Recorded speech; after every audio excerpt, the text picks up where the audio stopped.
Arda'nın Ramazan mutfağına hepiniz hoş geldiniz. Bugün sizler için 2 tane şahane tarifim var. Bunlardan bir tanesi hem ekonomik hem lezzetli hem de son derece sağlıklı, fırında pişecek olan, böyle sebzeleriyle beraber güzel bir sonuç verecek olan bir hindi kol. Yanında da böyle bir kayısılı iç pilav gibi bir şey yapmayı düşünüyorum. İkisi beraber son derece uygun, son derece lezzetli olacak ve iftar sofralarına çok yakışan bir ikili olacaklar. Şimdi ben yemeklerimi yapmak için işe başlıyorum.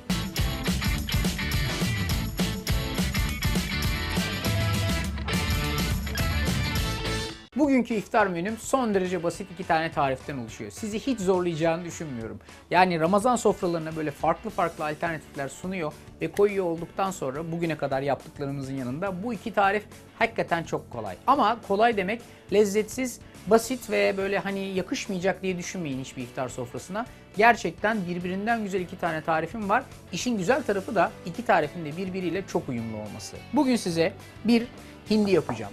Hindi hem sağlıklı hem nispeten diğer etlere göre daha ucuz hem de böyle lezzetsiz gibi bilinen ama doğru bir pişirme tekniğiyle çok lezzetli olabilecek güzel bir alternatif ve bence iftar sofrasına da çok yakışacak.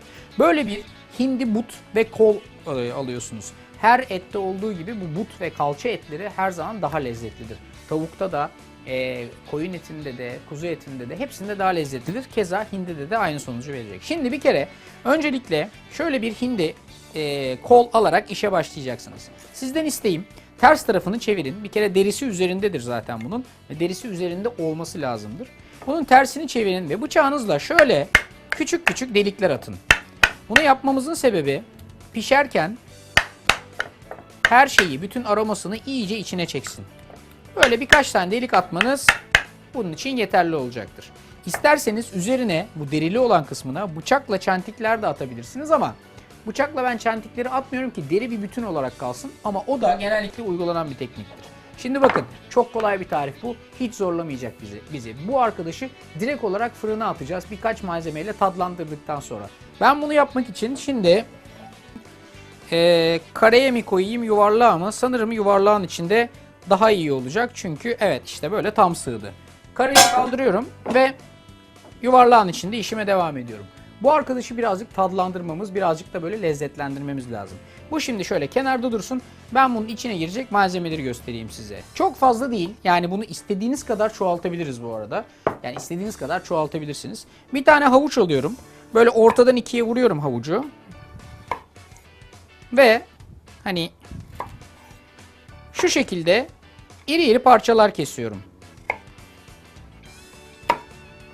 Böyle 5-6 parça havucum oldu. İsterseniz 2-3 tane havuçtan yapabilirsiniz. İsterseniz daha fazla bir şey koyabilirsiniz. Sizin paşa gönlünüze kalmış. Ben kendi fırın kabımın aldığı kadar koyuyorum. 3 tane böyle küçük boya yakın patatesim var. Bunları da bıçağımı vuruyorum ve ortadan ikiye kesiyorum. Islak oldukları için dirayet gösteriyor patatesler ama benim elimden kurtulamazlar. Bir tane de şöyle irice boy soğanım var. Bu soğanı da İsterseniz 4, isterseniz 6 parçaya bölebilirsiniz. Hiç sıkıntı yok. Zaten pişince bunlar iyice dağılacak ve iyice yumuşayacaklar.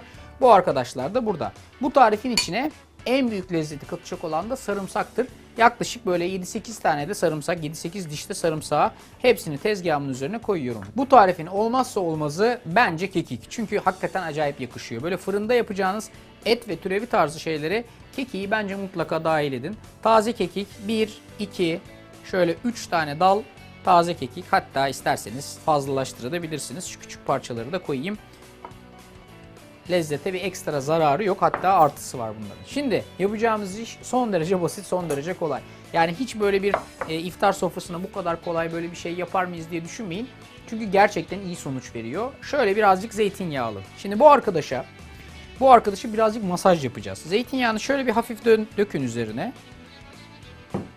Şöyle bir bolca üstüne tuz gezdirin ve yine aynı şekilde karabiber gezdirin ve bu arkadaşın her tarafına, derisine ve alt tarafındaki etli kısmına gelecek şekilde tuz ve zeytinyağı ile beraber masaj yapın. İstediğim şey tuzun, karabiberin ve zeytinyağının bunun her tarafına dokunmasını ve dolaşmasını değmesini sağlamak. Çünkü esas lezzet bu noktadan geçiyor. Tuz ve karabiberle şu delik açtığımız, üzerine böyle küçük küçük bıçakla delikler açtığımız parçaların içine denk gelecek şekilde böyle iyice masaj yaptıktan sonra bu arkadaşın işi hemen hemen hazır sayılır. Dedim ya, sizi zorlamayacağım bugünkü tariflerde. Şimdi bütün bu sebzeleri olduğu gibi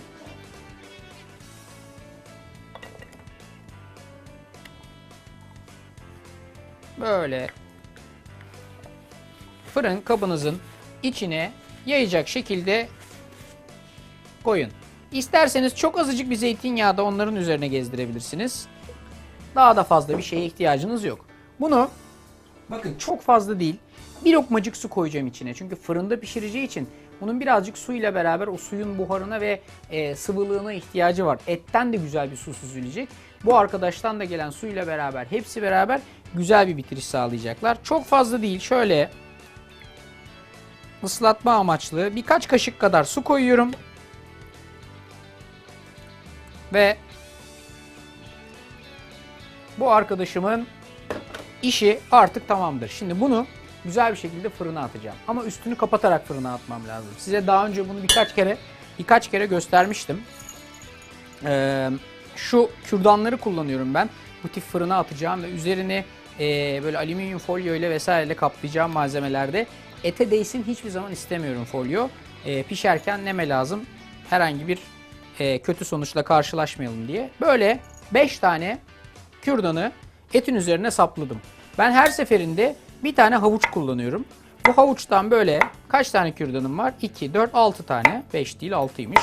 6 tane havuç kesip bunları bunun üzerine böyle saplıyorum. Bu havuçlar alüminyum folyo ile bunu sardığımda kürdanların folyoya değmemesini, hiçbir şekilde de açılmamasını sağlıyorlar. Aslında bir nevi hava yastığı görevini görüyorlar. Şimdi bu arkadaşım tamam. Bunun üzerini kapatacağım. Şöyle ki iri bir parça alüminyum folyo.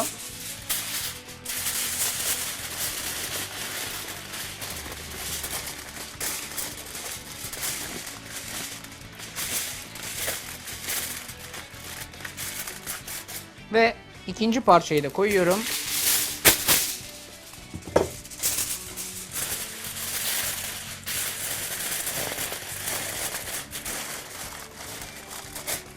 Üzerine koyduğum kürdanları görüyorsunuz değil mi? Tamamen böyle bir içeride hava yastığı görevini görüyor. Tamamen etimi folyonun değmesinden koruyor. Şimdi bu arkadaş artık muntazam bir şekilde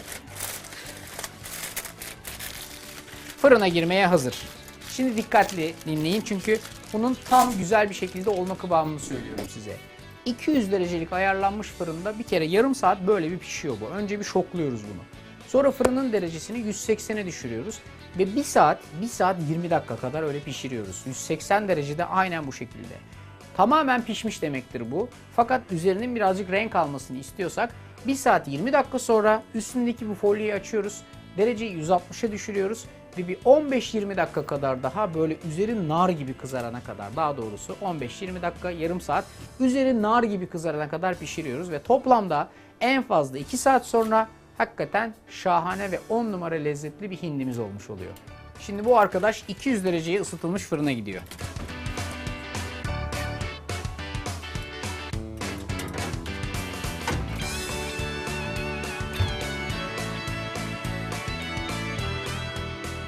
Fırındaki arkadaşım kendi kendine oluyor. Şimdi ben son derece rahat ve bir o kadar da huzurlu bir şekilde lezzetli bir kayısılı iç pilav yapacağım bunun yanına yakışan. Şimdi birazcık o ön hazırlıklarım var. Hepsini elimin altına alayım ve hızlı bir şekilde işe başlayayım. Şimdi bakın. Çok basit ve acayip lezzetli bir karışım olacak bu. Öncelikle ocağımın altını yakarak işe başlıyorum. Şimdi bunu pilavlarda aslında soğan kullanmak lezzetli bir alternatiftir. Yani pilava soğanlı bir başlangıç yapmak pilavın tadını acayip güzel pekiştirir. Bu arkadaşa birazcık zeytinyağı, birazcık da tereyağıyla da soğana ekstra bir ilave yaparsak değme tadından nefis bir iç pilav olacak. O yüzden şöyle yaklaşık 1, 2 ve 3 yemek kaşığı, hop fazla kaçtı, zeytinyağı koyuyorum ve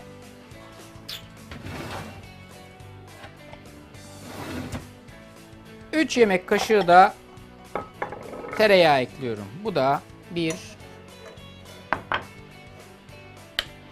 2 ve 3 yemek kaşığı tereyağı. Şimdi önce soğanımı bir parça soteleyeceğim. Yavaş yavaş soteleyeceğim. Hiç acelem yok. Güzel bir şekilde bir lezzetlendireceğim. Burada yapmaya çalıştığımız şey soğanı tamamen böyle karamelize olacak şekilde sotelemek değil.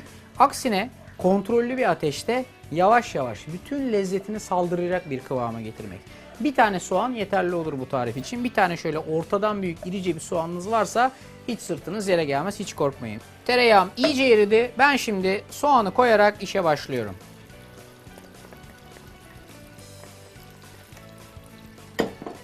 Şimdi dediğim gibi soğanı tereyağla ve zeytinyağıyla beraber kontrollü bir şekilde karıştırarak lezzetin nefasetini arttırabilirsiniz. Unutmayın, tariflerde böyle bir sürü küçük aralarda ipuçları vardır.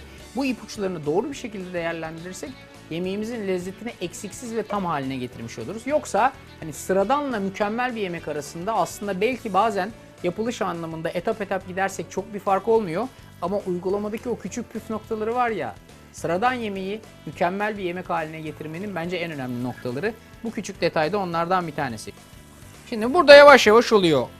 Ocağımın altı kontrollü bir ısıda devam ediyor. Ben diğer hazırlıklarımı yapayım.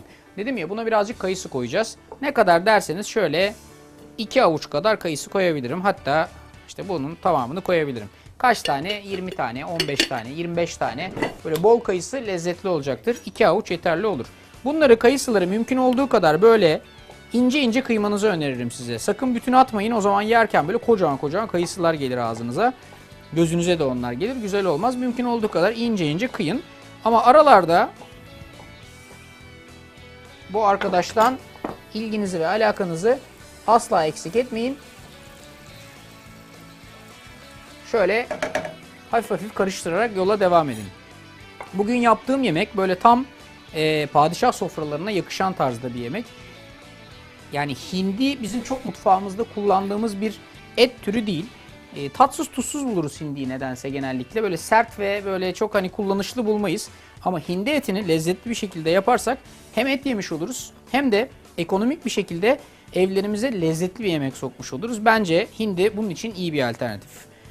Kayısılarımı mümkün olduğu kadar böyle ince ince doğradım. Burada da bir avuç kavrulmuş çiğ bademim var. Çiğ badem, kayısı iyi bir ikili. Burada soğan. Şimdi onu birazcık daha önceden yıkayıp süzdüğüm pirinçle birleştireceğim. 3 bardak kadar pirinci yıkadım, iyice yıkadım, arkasından süzdürdüm ve şimdi burada böyle güzel bir şekilde kıvama geldiğini düşündüğüm soğanlarımın üzerine ekliyorum ve pirincimi iyice kavuruyorum.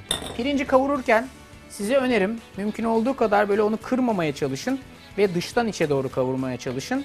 Ne kadar bunu hani pirinci az kırarsanız o kadar bittiğinde diri diri pirinçleriniz olur. Bunu şimdi ben kavurarak yola devam ediyorum.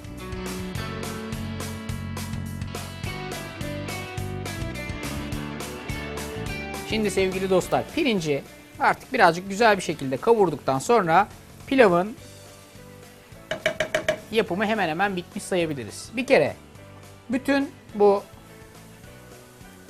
kuru kayısıları ekliyorum. Bu 1. Kavrulmuş olan bir avuç bademimi de ekliyorum. Bu da 2. Birazcık baharatlandırma seansına geçmem lazım. Şöyle 2 tutam tuz ekliyorum. 1 tutam karabiber ekliyorum. İç pilavın olmazsa olmazı baharatlar var. Şöyle 1 çorba kaşığı kadar, böyle bir dolu çorba kaşığı kadar toz kırmızı biber ekliyorum. Kırmızı biber eklemekten birazcık hani elinizi korkak alıştırmayın çünkü gerçekten lezzetli oluyor. Sonra arkasından yeni bahar ekliyorum. Bunu da hani 1 tatlı kaşığı kadar yeni bahar ekliyorum. Ve hemen arkasından 1 tatlı kaşığı kadar toz tarçın ekliyorum. Her şeyim tamamdır. Şimdi şöyle son bir tur kavurayım. Baharatlar önce şöyle bir ısıyla bir temas etsinler. Hafif bir kokuları çıksın. Hafif bir lezzetleri ve aromaları çıksın.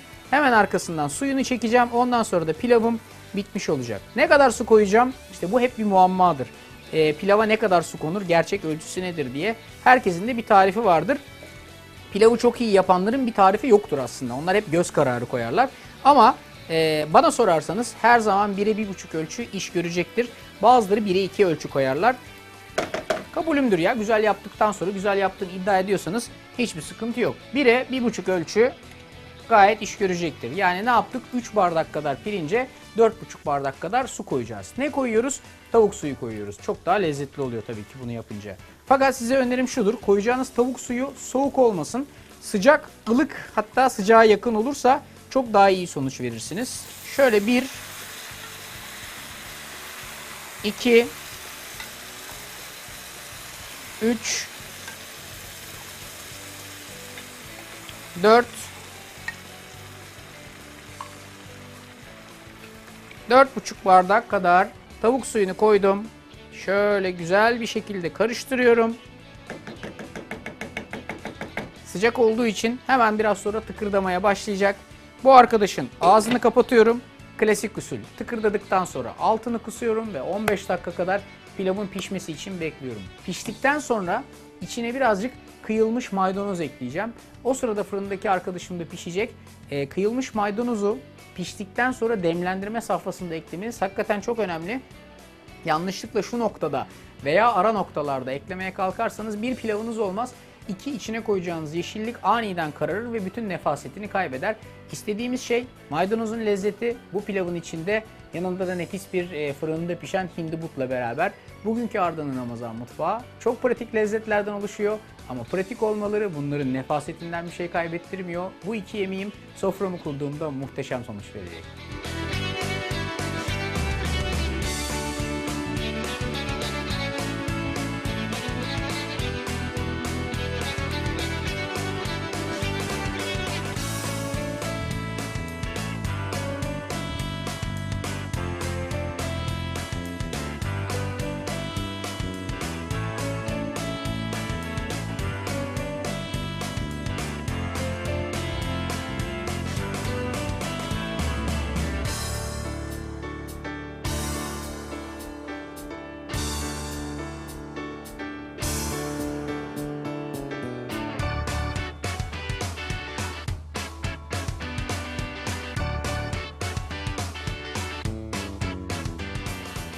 Programın başında size demiştim ya, bugünkü yemeklerim son derece basit diye.